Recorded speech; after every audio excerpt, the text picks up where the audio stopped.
Okay,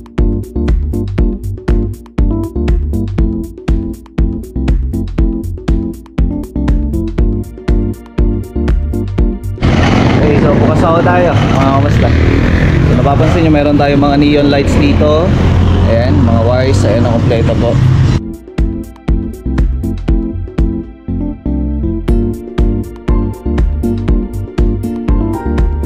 Footing tayo ngayon mga kamusta na. So bali yan, nasagad na tayo dun sa may mga muhon. Ngayon, para mas makatipid yung client natin, ito yung ginagawa natin. Inuuna muna natin yung mga footing na kahit na wala pa yung building na ipapatayo. Ito na yung magiging fence niya for the meantime, pero yan na rin yung magiging wall. Kaya kailangan namin na enough na footing din kasi tinan nyo yan, bukid, no? So alam nyo naman pag bukid, madali ko siyang mawala dun sa linya.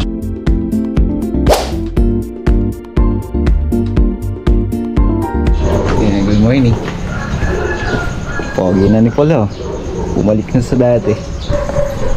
Actually, hindi pa gumagana yung mga ilaw niya kasi hindi pa gano'n naasikaso. Diretso tayo sa ating pwesto. So ngayon maaga tayo magbubukas sa pwesto natin kasi dami umihiling na sana mas maaga kasi marami may gustong bumili ng umaga bago sila pupunta ng mga trabaho. So tara at puntahan natin yung ating pwesto. Magbubukas tayo. Ayan, dala natin si Syro.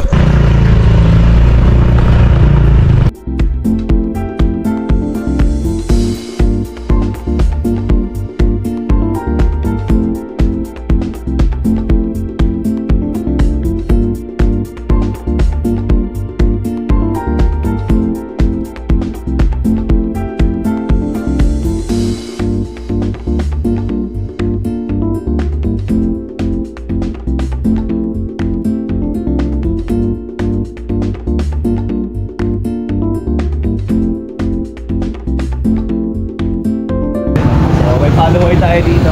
Pangalan? Marvin. Marvin. Basta. Isang follower ko na yan eh. Basta Marvin. So, nakita kami kahapon pero hindi niya ako na-recognize.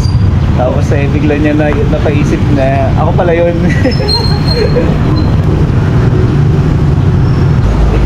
Ingat.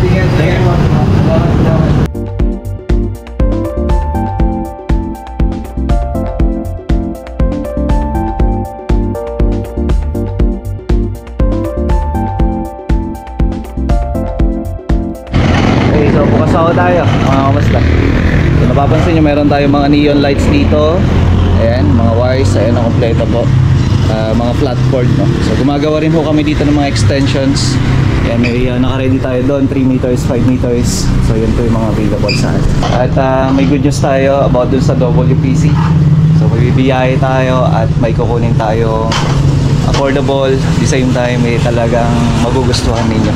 So panibagong design at para sa pangmasa talaga. May kamasa galing Kiangan. Ayun, so titingin siya ng power tools natin dito.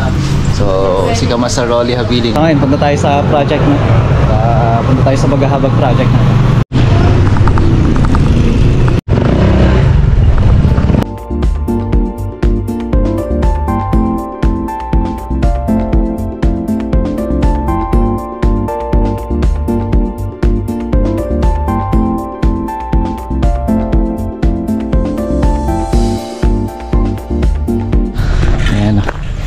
So gawin yung pagbubuhos natin. Ito naman kay puro footing lang muna na tayo ngayon. Footing tayo ngayon mga kamusta na. So bali yan, sagad na tayo dun sa may mga muhon.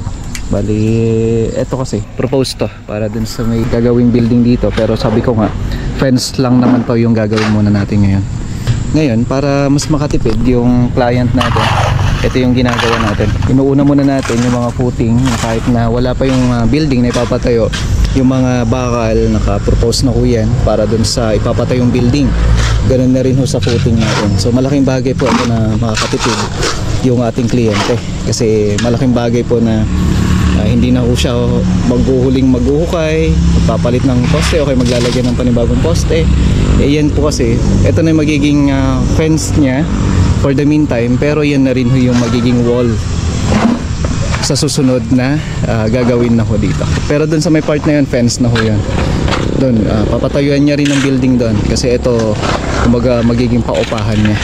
Pero sa ngayon, kumbaga talagang fence lang yung gagawin natin. Ang bagay na pwede natin gawin. Pasensya na, nasando ako ngayon kasi sobrang init, naka-jacket ako kanina. Isang bagay na ginagawa namin ngayon, ito, footing to para dun sa may fence lang niya. Kaya may mga 12mm to. And 16mm, 12mm. Ngayon, ang ginagawa namin dito sa may fence lang na to, kaya kailangan namin na enough na footing din kasi tinan nyo yan, bukid, no? So alam niyo naman pag bukid, madali ko siyang mawala dun sa linya kung sakalin natutumba, ganyan. Kaya ngayon, yan yung mga pre-program natin. And then dito naman yung footing natin. Kaya nga sabi ko malaking bagay po na makakatipid yung kliyente natin. At kayo na rin po na gusto ring magpagawan mga ganitong mga part ng bahay ninyo. Kunwari, gusto nyo munang bakuran pero wala pa yung building. So for now, ayun, pwede nyo pag-ipunan muna yung part na kumbaga habang hindi pa ginagawa yung building, pwede nyo pong ipagawa muna yung footing po muna.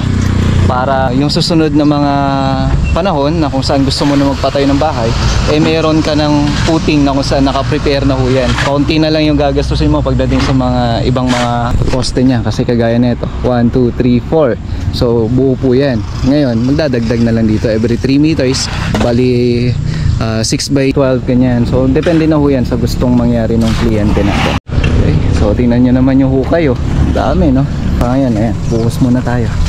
Okay, so pwede nyo gawin to mga kung sa inyong mga tahanan o kaya sa mga dream house ninyo, pwede po. So kung mapapansin niyo, ayan si Jonel, ayan, bago nating tropa, dito siya nasabak ngayon. Pagbubuhos, so, bali pinapatanggal ko yung mga existing na tubig niya kapag nagbubuhos tayo. Hindi po pwede kasi na buhos na ayan yung buo na yon tapos ibubuhos mo siya, hindi po pwede yon kasi integrity nung yung ating mga halo, napaka-importante na dapat buo pa rin po siya. Tara, ito.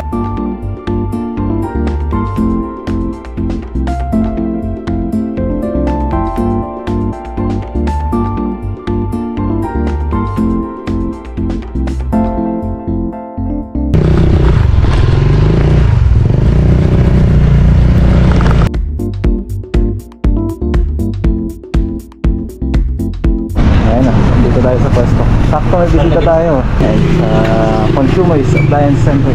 Ay, trades pala. Okay, so dito na tayo sa pwesto. Gagaling din natin sa bahay kasi magkakain tayo na sila sa mga kamastan. Paperworks.